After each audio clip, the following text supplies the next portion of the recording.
जय हिंद साथियों। आज हम जनरल साइंस के महत्वपूर्ण प्रश्न बताएंगे जो आगामी परीक्षाओं के लिए बहुत महत्वपूर्ण है। ठीक है दोस्तों। डेली मॉर्निंग में आप अपना टारगेट फिक्स करिए कि आज हमें इतना पढ़ना है। ठीक है दोस्तों, और सारा दिन उस पर फोकस करिए। ठीक है दोस्तों, दोनों टाइम शाम और सुबह में आपको अध्ययन जारी रखना है। ठीक है दोस्तों, बूंद बूंद से घड़ा भरता है। जैसे आप दोनों टाइम भोजन करते हैं वैसे आपको दोनों टाइम पढ़ाई करना है। ठीक है दोस्तों, और प्रैक्टिस और अभ्यास जारी रखना है। अगर आपका जो सपना पूरा करना चाहते हैं तो आपको निरंतर कंटिन्यूटी बनाए रखनी पड़ेगी। ठीक है दोस्तों, इसीलिए हम कहते हैं कर दिखाओ कुछ ऐसा कि सब करना चाहें आप जैसा। अब देखिएगा दोस्तों, पहला क्वेश्चन, चूहों का विष किससे बनता है? तो दोस्तों चूहों का जो विष है, जो जहर बनता है यानी कि चूहा मार दवाई बनती है, वो सफ़ेद फास्फोरस या पोटेशियम साइनाइड या जिंक फास्फाइड से बनाया जाता है। ध्यान रखना, या तो सफ़ेद फास्फोरस जहरीला होता है, या पोटेशियम साइनाइड जहरीला होता है, या जिंक फास्फेट, इनमें से किसी एक से बनाया जाता है। ठीक है, तीनों विष का कार्य करते हैं। ठीक है दोस्तों, ध्यान रखना। धूम्र बम, माचिस, पटाखे आदि बनाने में कौन सा तत्व प्रयुक्त होता है? तो दोस्तों फास्फोरस होता है। ध्यान रखना, धूम्र बम, माचिस, पटाखे बनाने में कौन सा तत्व प्रयुक्त होता है? फास्फोरस। ध्यान रखिएगा, हमेशा पूछा जाता है। दिया सलाई की नोक का पर मुख्य रूप से क्या लगा होता है? तो दिया सलाई की जो नोक होती है तो उसमें फास्फोरस लगा होता है। कौन सा? लाल फास्फोरस। ध्यान रखना, फास्फोरस 4 प्रकार का होता है, सफ़ेद, काला, लाल, पीला, लेकिन लाल फास्फोरस का उपयोग होता है। ध्यान रखना, दिया सलाई की नोक पर मुख्य रूप से क्या लगा होता है? लाल फास्फोरस। ठीक है दोस्तों, ध्यान रखना, इसका प्रतीक पी होता है।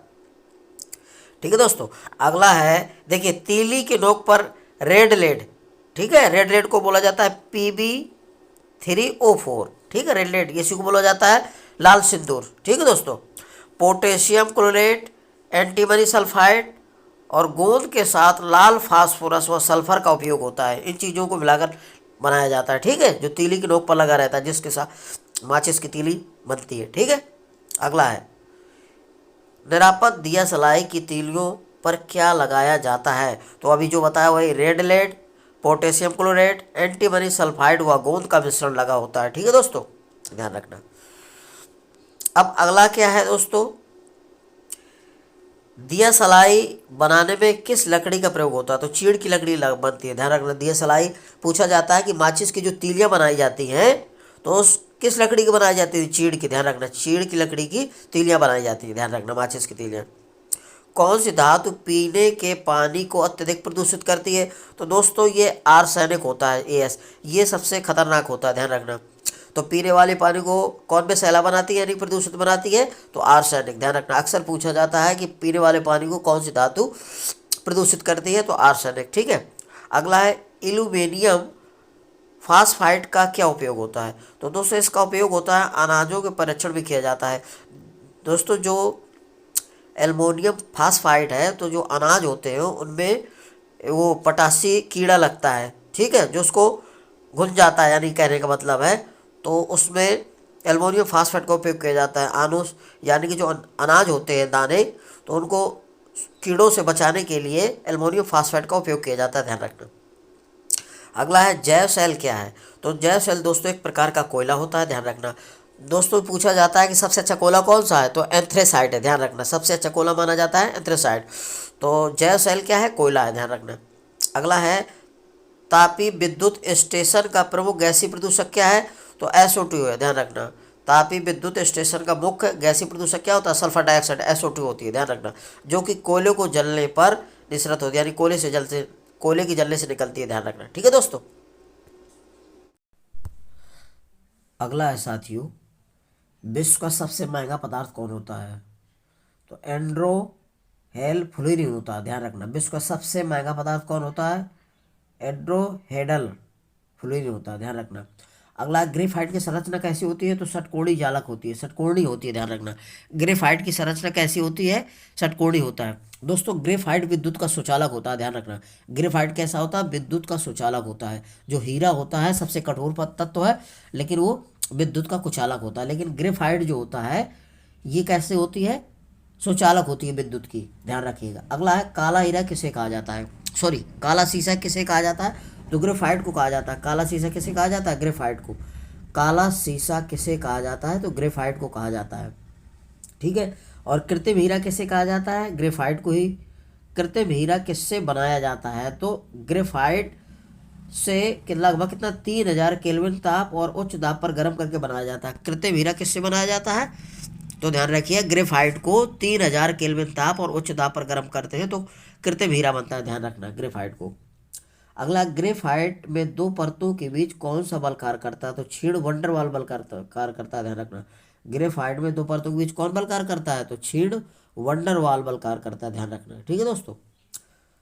कुछ ठोस स्नेहकों के नाम बताइए जो स्नेहक होते हैं। तो ग्रेफाइट हो गया, टंगस्टन हो गया, डाइसल्फाइड हो गया, मोलिब्डेनम हो गया, डाइसल्फाइड, ये सभी क्या होते हैं? कुछ ठोस स्नेहक होते हैं। ध्यान रखना, graphite, tungsten, disulphide, molybdenum, disulphide, ये होते हैं। ध्यान रखना। पेंसिल का लेड किस चीज का बना होता है? तो ग्रेफाइट का। जो पेंसिल होती है लिखने वाली दोस्तों, उसमें जो काला लगा होता है, काला काला, वो ग्रेफाइट ही लगा होता है। ध्यान रखना, ग्रेफाइट। तो पेंसिल जो है, पेंसिल में ग्रेफाइट लगा होता है। ठीक है दोस्तों। तो पेंसिल का लेड किस चीज का बना होता है? तो ग्रेफाइट का। ध्यान रखना। भारत में कोयले का कौन सा किस्म सर्वाधिक उपलब्ध है? तो बिटुमेन से उपलब्ध है। ध्यान रखना, कोयले का सबसे अच्छा, मतलब सॉरी, भारत में कोयले का कौन सा किस्म सर्वाधिक उपलब्ध है, यानी कि ज्यादा मात्रा में होता है? तो बिटुमिनस होता है। ध्यान रखना, बिटुमिनस।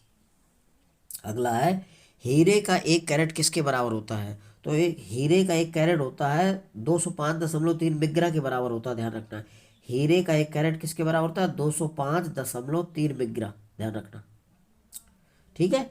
मिग्रा का मतलब मिलीग्राम। अगला है, उत्तरी गोलार्ध में कुल कोयले का कितना भाग पाया जाता है? लगभग 90% पाया जाता है। उत्तरी गोलार्ध में सबसे ज्यादा कोयला पाया जाता है। ध्यान रखना, उत्तरी गोलार्ध में कुल कोयले कितना भाग प्रतिशत पाया जाता है? लगभग 90%। अगला है, ग्रेफाइट की अपेक्षा हीरे के अधिक कठोर होने का क्या कारण है? तो हीरे की चतुष्फली संरचना, ये जो हीरे की आकृति पूछी जाती है, संरचना कैसी होती है? तो चतुष्फल की होती है। ध्यान रखना, तो चतुष्फली संरचना होने के कारण ग्रेफाइट से कठोर होता है हीरा। ध्यान रखना, ठीक है दोस्तों। अब इसमें क्या कह रहा है? इसमें प्रत्येक कार्बन परमाणु अन्य 4 परमाणुओं से प्रबल एकल सहसंयोजक बंधन द्वारा जुड़ा होता है, इसके कारण यह कठोर होता है। ठीक है दोस्तों। अगला है, कार्बन का सर्वाधिक कठोर अपर रूप क्या होता है? हीरा होता है। तो कार्बन का सबसे अधिक अपर रूप पूछा जाता है तो हीरा होता है। ध्यान रखना, कार्बन का सर्वाधिक कठोर अपर रूप क्या होता है? हीरा होता है। ठीक है। तुम्हारा आपका ये हीरा हो गया, ग्रेफाइट हो गया, और आपका ये फ्लोरीन होता है, ये सब कार्बन के अपर रूप होते हैं। सीसा पेंसिलों में सीसा का प्रतिशत कितना होता है? लगभग 0% होता है। सीसा पेंसिल में सीसा का प्रतिशत कितना होता है? पेंसिलों में तो 0% होता है। ठीक है। सीसा पेंसिलों में किस पदार्थ का प्रयोग किया जाता है? तो ग्रेफाइट का। सीसा पेंसिलों किस सामग्री का प्रयोग किया जाता है? तो ग्रेफाइट, यानी सीसा पेंसिल जो बनाई जाती है उसमें ग्रेफाइट लगा होता है। भूरी शर्करा को विरंजित करने के लिए प्रयोग में लाई जाने वाले कोयले को क्या कहते हैं? तो चारकोल कहते हैं दोस्तों। चारकोल नहीं, चारकोल है ये, चारकोल। ठीक है दोस्तों। भूरी शर्करा को विरंजित करने के लिए प्रयोग में लाए जाने वाले कोयले को क्या कहते हैं? चारकोल। ध्यान रखना, ठीक है दोस्तों। अगला है साथियों, वायुमंडल में प्रचुर मात्रा में कौन सी अक्रिय गैस पाई जाती है? ध्यान रखना, वायुमंडल में सबसे प्रचुर अक्रिय गैस कौन सी है दोस्तों? पूछा जाता है वायुमंडल में सबसे अधिक पाई जाने वाली अक्रिय गैस कौन सी है? तो आर्गन होती है दोस्तों। ध्यान रखना, इसका प्रतीक होता है AR। वायुमंडल में सबसे अधिक अक्रिय गैस पूछे, उत्कृष्ट गैस पूछे, नोबेल गैस पूछे, शून्य गैस पूछे, तो दोस्तों आर्गन होती है। ध्यान रखना, AR। और सबसे कम मात्रा में पूछे कि कौन गैस अक्रिय गैस पाई जाती है? तो रेडान होती है। रेडान RN होती है। कौन सी होती है? रेडान। RN प्रतीक होता है इसका। ध्यान रखना, सबसे कम मात्रा में पाई जाने वाला अक्रिय गैस रेडान होती है, सबसे अधिक पाई जाने वाली और आर्गन होती है। ध्यान रखना। ट्यूबलाइट में मुख्य रूप से कौन सी गैस भरी जाती है? तो आर्गन और पानी के वाष्प का मिश्रण भरा जाता है। ट्यूबलाइट में कौन सी गैस भरी जाती है? तो आर्गन, AR और पानी की वाष्प का मिश्रण भरा जाता है। ध्यान रखिएगा। किस ताप पर गैसों का आयतन शून्य हो जाना चाहिए? तो दोस्तों 0 केल्विन या -273 सेल्सियस पर, या परम शून्य ताप पर आयतन शून्य होना चाहिए। ध्यान रखना, किस ताप पर गैसों का आयतन शून्य होना चाहिए? 0 केल्विन देगा, 0 केल्विन का ऐसे के लिखा होगा, और या तो -273 लिखा होगा। ठीक है दोस्तों, ध्यान रखिएगा, या परम शून्य लिखा होगा। इस -273 सेल्सियस को ही परम शून्य ताप कहा जाता है। ठीक है। क्या कारण है कि परम शून्य ताप पर किसी भी वास्तविक गैस का आयतन शून्य नहीं हो पाता? क्योंकि गैसें इस ताप से पूर्व ही द्रवित हो जाती हैं। ध्यान रखना, जो गैसें होती हैं वो इस ताप से पहले ही द्रवित हो जाती है, इसलिए शून्य नहीं हो पाता आयतन। ध्यान रखना। विद्युत बल्ब में कौन सी गैस भरी जाती है? तो दोस्तों विद्युत बल्ब में नाइट्रोजन और आर्गन गैसों का मिश्रण भरा हो जाता है। ध्यान रखना, विद्युत बल्ब जो होते हैं उनमें नाइट्रोजन यानी कि N और आर्गन Ar, ठीक है, इसका मिश्रण भरा जाता है। ध्यान रखना, तो नाइट्रोजन और आर्गन गैस का मिश्रण भरा होता है विद्युत बल्ब में। ध्यान रखना। कौन सी अक्रिय गैस सर्वाधिक यौगिक बनाती है? तो देखो दोस्तों, सर्वाधिक अक्रिय गैस कौन होती है जो सबसे अधिक यौगिक बनाती है? तो जीनान होता है, एक्स इसका प्रतीक होता है। अक्रिय गैस सर्वाधिक यौगिक बनाने वाली कौन सी है? तो जीनान सबसे अधिक यौगिक बनाती है, जीनान। दोस्तों ध्यान रखना, पूछा जाता है कौन सी अक्रिय गैस है जो सबसे अधिक यौगिक बनाती है, तो जीनान होती है, जीनोन, ठीक है, एक्सी। प्रदीप्त नली में समानता प्रयोग होने वाला पदार्थ कौन सा है? तो पारावाष्प तथा आर्गन का मिश्रण भरा होता है। ध्यान रखना, प्रदीप्त नली में समानता प्रयोग होने वाला पदार्थ कौन सा है? पारावाष्प और आर्गन।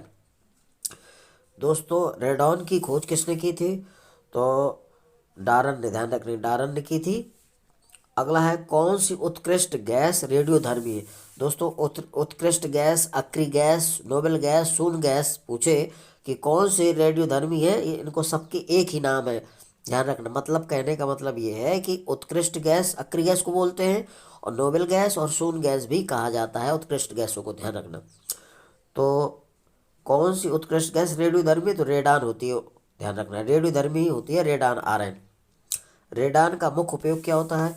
तो रेडियोथेरेपी में व रेडियोधर्मी अनुसंधानों में इसका उपयोग होता है। रेडान का मुख्य उपयोग क्या होता है? रेडियोथेरेपी और रेडियो अनुसंधानों में इसका प्रयोग किया जाता है। ठीक है दोस्तों, यदि मेरा वीडियो आपको अच्छा लग रहा है दोस्तों तो मेरे वीडियो को लाइक और सब्सक्राइब अवश्य करिए। ठीक है दोस्तों, जय हिंद।